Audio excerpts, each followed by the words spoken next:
జవహర్ నగర్ 40-50 ఏళ్ల క్రితం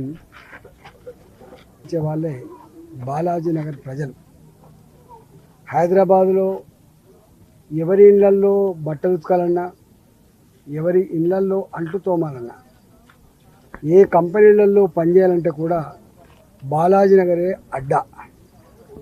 ఎవరికి ఎప్పుడు లేబర్ అవసరం పడ్డా ఒక లేబర్ అడ్డాగా, రెక్కల కష్టాన్ని నమ్ముకున్నటువంటి గడ్డాగా బాలాజీ నగర్ పేరు పొందింది.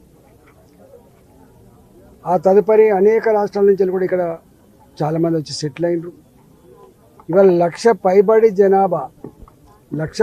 జనాభా ఉన్నప్పటికీ కూడా ఇక్కడ ఉన్నటువంటి అధికారులకి ఈ పేదల పట్ల, వాళ్ళ జీవితాల పట్ల ఒక నిర్లక్ష్య వైఖరి. మున్సిపల్ కమిషనర్ కావచ్చు, ఇక్కడున్న రెవెన్యూ ఉద్యోగులు కావచ్చు, చివరికి పోలీసు వాళ్ళు కూడా కావచ్చు. వీళ్ళను అడిగితే అసలు ఎవ్వరు సమాధానం ఇవ్వరు. ఎవ్వరి దగ్గరికి పోయి బాధలు చెప్పుకున్నా సమాధానం ఇవ్వరు. ఇక్కడ ఎట్లయిపోయింది, ఇక్కడ పిచ్చి కుక్కలకు స్వైర విహార అడ్డాగా మారింది, గంజాయి తాగటంలకు అడ్డాగా మారింది. ఇవాళ మనం చర్చించుకొని అనేక రకాల అసాంఘిక కార్యకలాపాలకు అడ్డగా మారింది బాలాజీ నగర్, జవహర్ నగర్.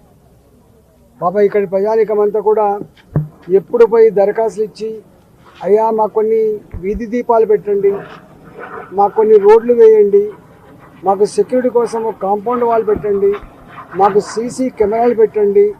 ఇంత పెద్ద జనాభా అనేక రకాల అసాంఘిక కార్యకలాపాలకు అడ్డగా మారుతూ ఉన్నాయి.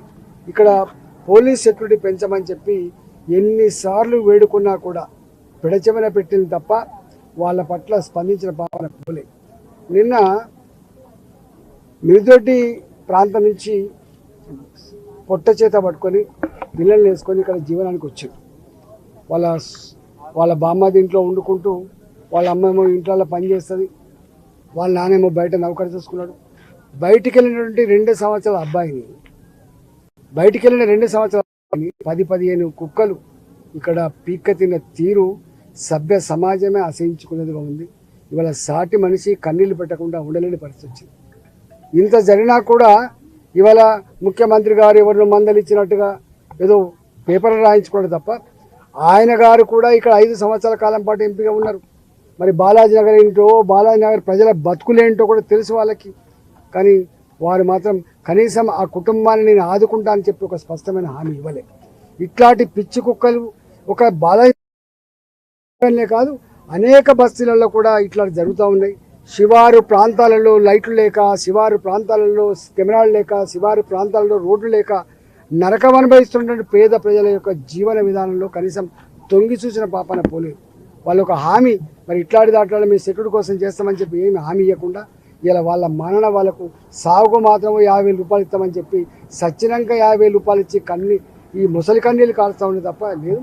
నేను డిమాండ్ చేస్తూ ఉన్నాం, ఈ ప్రభుత్వానికి పేదల పట్ల ఏమాత్రం మమకారం ఉన్నాం, పేదల జీవితాలను పట్టించుకునే సోయి ఉన్నా కూడా వాళ్ళు చెప్పినటువంటి సమస్యలు ఏవైతున్నాయో వాటి మీద దృష్టి పెట్టాలని చెప్పి, ఇలాంటి సమస్యలు పునరావృతం కాకుండా ఇలాంటి సావులతో గుణపాఠం తెచ్చుకునే పాలకులు ఇలాంటి జరగకుండా చూసే బాధ్యత ఉందని చెప్పి నేను డిమాండ్ చేస్తూ ఉన్నా. అదేవిధంగా ఆ కుటుంబంలో ఒకరికి ప్రభుత్వపరమైనటువంటి ఉద్యోగం ఇవ్వాలని, ఆ కుటుంబానికి ఒక డబుల్ బెడ్రూమ్ ఇవ్వాలని, ఇవాళ ఇలాంటి పరిస్థితులు ఈ ప్రాంతంలో మళ్ళీ ఎవాలు కాకుండా ఉండాలంటే ప్రజలతో చర్చించి అధికార యంత్రాంగం అంతా కూడా పూనుకొని ఎన్ని డబ్బులు ఖర్చు అయినా కూడా వాళ్ళకు కెమెరాలు కావచ్చు, లైట్లు కావచ్చు, రోడ్లు కావచ్చు, సెక్యూరిటీ కావచ్చు, ఇవన్నీ నీళ్లు కావచ్చు, ఇవన్నీ ప్రొవైడ్ చేయాలని చెప్పి కోరుతా ఉన్నాం. ఇవాళ డబుల్ బెడ్రూమ్లు కట్టి ఇక్కడ ఎన్నో సంవత్సరాలు అవుతుంది, కానీ సోయి లేదు. ఇన్ని 100 కోట్ల రూపాయలు కట్టిన డబుల్ బెడ్రూమ్లు వాళ్ళు పాపం చిన్న రూములలో, రేకుల షెడ్లలో 5,000కో 10,000కో కిరాయిలు ఉంటాను తప్ప అలాంటి వాళ్ళకి ఇక్కడ ఇల్లు ఇచ్చేటువంటి ఆస్కారం లేదు. ఎక్కడి నుంచో బయటని తీసుకొచ్చి ఇచ్చే ప్రయత్నం చేస్తుంది తప్ప ఇక్కడున్న పేదవాడు వాడు తెలంగాణ బిడ్డనే. ఈ బాలాజీ నగర్లో, ఈ జవహర్ నగర్లో ఉండేటువంటి వాళ్ళు ఏమాత్రం మంచి జీవనాన్ని కోరుకున్న వాళ్ళు ఇక్కడ ఉండేటువంటి ఆస్కారం లేదు. ఏదో రకంగా బతకాలనే వాళ్ళు మాత్రమే ఉంటారు తప్ప లేదు. కాబట్టి ఇవాళ డబుల్ బెడ్రూమ్లు పంచలేదు. ఆ డబుల్ బెడ్రూమ్లు కూడా కట్టిన డబుల్ బెడ్రూమ్లు కూడా ఇక్కడి స్థానికులకే, పేదవాళ్ళకే అందివ్వాలని చెప్పి డిమాండ్ చేస్తా ఉన్నా. దీని మీద ప్రభుత్వం స్పందించకపోతే తప్పకుండా ఏదో రకమైనటువంటి చర్యకు ఉపక్రమిస్తుంది భారతీయ జనతా పార్టీ అని చెప్పి హెచ్చరిస్తా ఉన్నా.